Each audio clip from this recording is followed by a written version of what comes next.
जब सत्ता की ताकत के सामने सवाल कमजोर पड़ जाएं, तो आवाज बुलंद करनी पड़ती है। बोल कि लब आजाद है तेरे। न्यूज क्लिक पर मेरे साथ।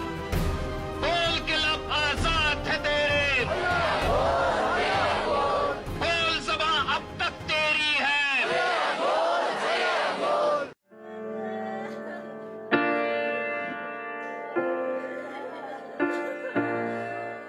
अरे अभी तो चिता की राख ठंडी भी नहीं हुई थी, कुछ शहीदों को अंतिम संस्कार भी नहीं दिया गया था और भारतीय जनता पार्टी ने अभी से सियासत शुरू कर दी पुलवामा मामले पर। यह एक बहुत बड़ा इंटेलिजेंस फेलियर है। आपको हक दिया किसने है इस मुद्दे पर सियासत करने के लिए?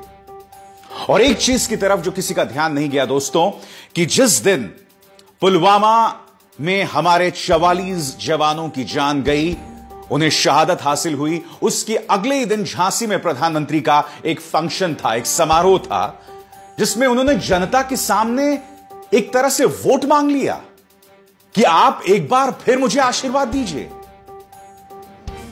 24 घंटे भी नहीं गुजरे थे और आपने जनता से फिर से वोट मांग लिया। आप खुद सुनिए प्रधानमंत्री क्या कह रहे हैं और अब आप फैसला कीजिए कि वो वोट मांग रहे हैं या क्या कर रहे हैं। सुनिए।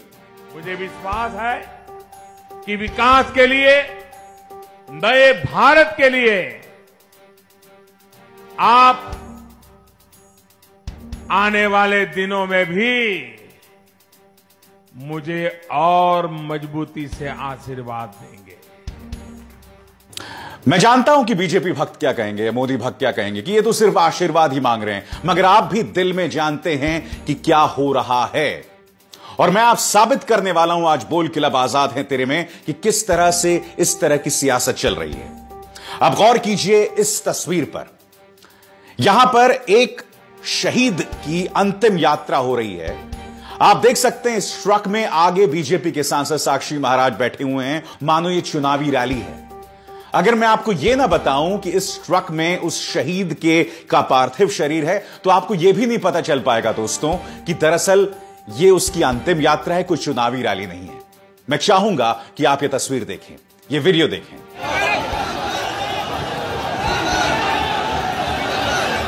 दोस्तों दुख की बात यह है कि भारतीय जनता पार्टी ने अभी से इस मुद्दे पर सियासत करनी शुरू कर दी है।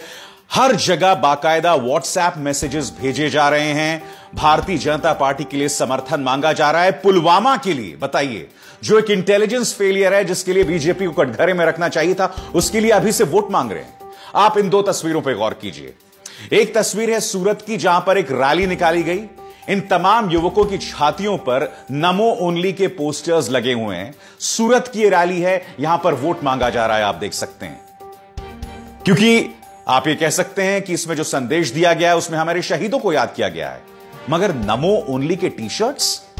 अब ये दूसरी तस्वीर देखिए दोस्तों, ये मैसेज जो है व्हाट्सएप कराया जा रहा है। ये कहा जा रहा है कि किस तरह से भारतीय जनता पार्टी चूंकि सर्जिकल स्ट्राइक करेगी, इसलिए मेरा वोट बीजेपी को जाता है। आज यह सवाल पूछने की जरूरत है कि आखिर क्यों भारतीय जनता पार्टी हमारे शहीदों का इस तरह से अपमान कर रही है। आज भारतीय जनता पार्टी के इन कृत्यों पर, इन हरकतों पर मीडिया सवाल क्यों नहीं कर रहा है।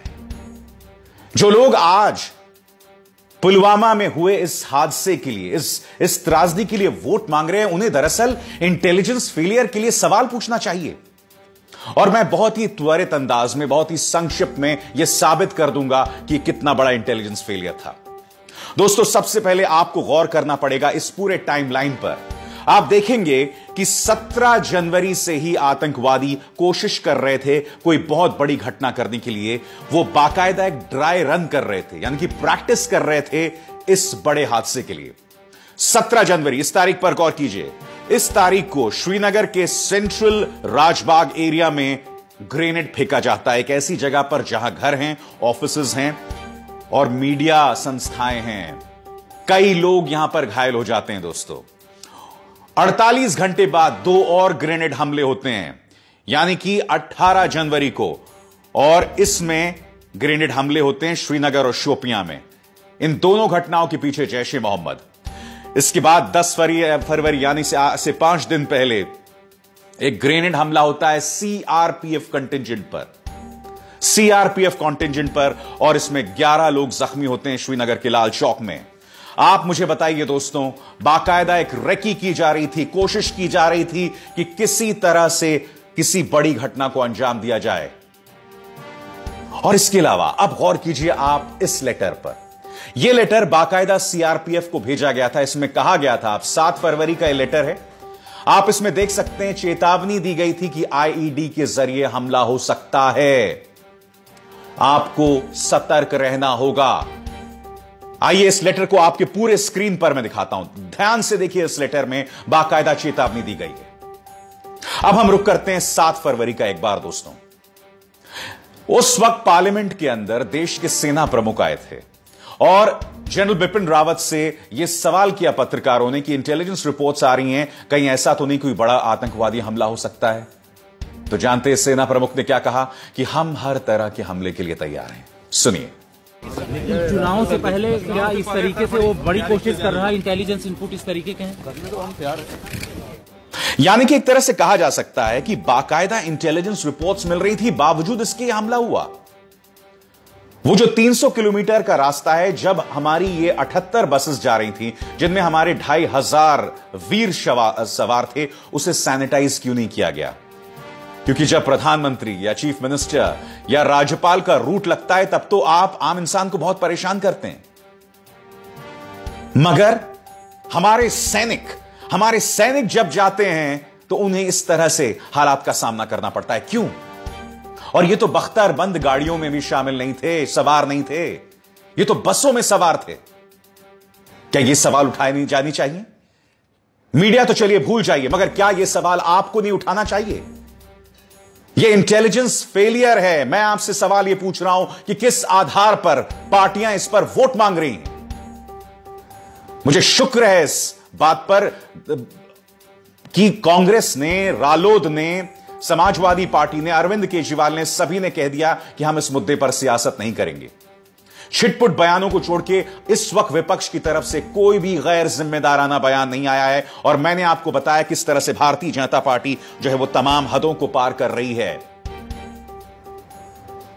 आपने यह सवाल तो पूछा नहीं कि 300 केजी एक्सप्लोसिव आज आखिर पहुंचा कैसे पुलवामा में। यह सवाल तो आपने अब तक नहीं किया। क्या यह सवाल राष्ट्रीय सुरक्षा सलाहकार अजीत डोभाल से नहीं किया जाना चाहिए? क्या इस शख्स को, अजीत डोभाल को, कटघरे में नहीं रखा जाना चाहिए? और बात हम अजीत डोभाल की कर रहे हैं तो यह शब्द याद रखिए दोस्तों, यह कंपनी याद रखिए, जेमिनी फाइनेंशियल सर्विसेज। इसे चलाने वालों में से एक हैं अजीत डोभाल के बेटे। यह तस्वीर देखिए, मैं पूरी स्क्रीन पर यह तस्वीर आपको दिखा रहा हूं। इसमें 3 चेहरे हैं दोस्तों। बीच में अजीत डोभाल के बेटे हैं और उनके एक तरफ हैं एक सऊदी बिजनेसमैन और दूसरी तरफ हैं सैयद अली अब्बास। सैयद अली अब्बास उनके पार्टनर हैं, राष्ट्रीय सुरक्षा सलाहकार के बेटे के पार्टनर हैं जेमिनी फाइनेंशियल सर्विसेज में। यानी कि देश के राष्ट्रीय सुरक्षा सलाहकार के बेटे जो हैं वो तो पाकिस्तान के साथ धंधा कर रहे हैं, मगर बाकी सब अगर अमन की अपील भी करते हैं इस वक्त उन्हें पाकिस्तान जाने की सलाह दी जाती है, उन्हें गालियां दी जाती हैं। अजीत डोभाल से ना इस सुरक्षा चूक के लिए सवाल किए जा रहे हैं, ना यह सवाल उनसे किए जा रहा है कि आपके बेटे जो हैं वो पाकिस्तानियों के साथ धंधा क्यों कर रहे हैं। क्या यह सवाल नहीं पूछे जाने चाहिए? मगर आप नहीं पूछेंगे दोस्तों। दुख की बात यह है दोस्तों कि भारतीय जनता पार्टी का अहंकार इस लेवल पर चला गया है कि जिस दोपहर को यह हमला हुआ था 3:37 पर, उसके बाद किसी भी बीजेपी के नेता ने अपनी चुनावी रैलियां बंद नहीं की। देखिए अमित शाह किस तरह से कर्नाटक में रैली को संबोधित कर रहे हैं और राम मंदिर की बात कर रहे हैं। मैं देश में जहां जाता हूं वहां पूछते श्री राम जन्मभूमि मंदिर का सवाल, मगर मैं स्पष्ट कर देना चाहता हूं कि भारतीय जनता पार्टी की नीति स्पष्ट है। अयोध्या में उसी स्थान पर जल्द से जल्द भव्य राम मंदिर का निर्माण है। देखा आपने? अब योगी आदित्यनाथ केरल में थे, वहां ये रैली संबोधित कर रहे हैं। देखिए तस्वीर।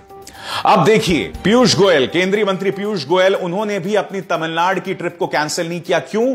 क्योंकि वहां पर वो गठबंधन करने गए थे और यह उस शाम को हुआ।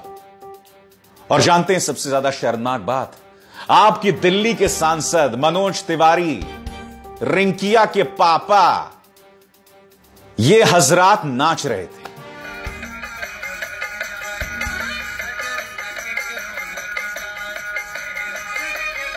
इन्हें 36 तोपों की सलामी दूं मैं, या आप नहीं देंगे इन्हें 36 तोपों की सलामी?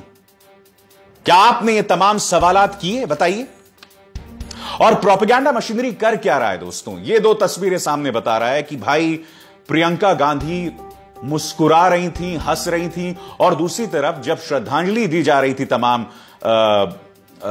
शहीदों को, तब राहुल गांधी अपने फोन पर थे। इन दो तस्वीरों के जरिए। और पहली तस्वीर प्रियंका गांधी को लेकर तो तस्वीर झूठी निकली, मगर यह तस्वीर जिसमें प्रधानमंत्री मुस्कुरा रहे हैं, हाथ हिलाते हुए मुस्कुरा रहे हैं, क्या उसे तौहीन माना जाए? मैं नहीं मानता हूं तौहीन, क्योंकि देखिए हम नहीं जानते वो किस बात पे मुस्कुरा रहे हैं, क्यों हाथ हिला रहे हैं। देश के प्रधानमंत्री हैं। दोस्तों, आज मैं एक बात स्पष्ट करने जाता हूं। मैं मानता हूं आप सोच रहे होंगे कि मैं बीजेपी की आलोचना क्यों कर रहा हूं। मैं देश के प्रधानमंत्री के साथ हूं, मैं सरकार के साथ हूं, मैं अपने प्रधानमंत्री के साथ हूं कि आप सही कदम उठाएंगे। मुझे आप पर पूरा विश्वास है, मैं आपके साथ हूं। मगर इस मुद्दे पर अगर आप सियासत करेंगे तो मैं आपको कटघरे में रखूंगा, क्योंकि बतौर पत्रकार यही मेरा धर्म है। अगर अधिकतर पत्रकार ये भूल चुके हैं तो ये उनकी तकलीफ है दोस्तों, मेरी नहीं है। मैं ये सवाल उठाऊंगा, उठाता रहूंगा। अगर आप यानी आम जनता को अपनी आंखें मूंदनी है तो मूंद लीजिए साहब, मूंद लीजिए, क्योंकि हमारे राजनेताओं ने आपको साबित किया है कि पहले हिंदुत्व, उसके बाद देश भक्ति का धतूरा आपको चटा चढ़ा के आपको सल्फेट बनाया जाता है, आपको मूर्ख बनाया जाता है, और इसी सियासत में आप बार बार उलझते रहते हैं। ये त्रासदी इस देश की। और इसीलिए इस कार्यक्रम का नाम है बोल कि लब आजाद है तेरे।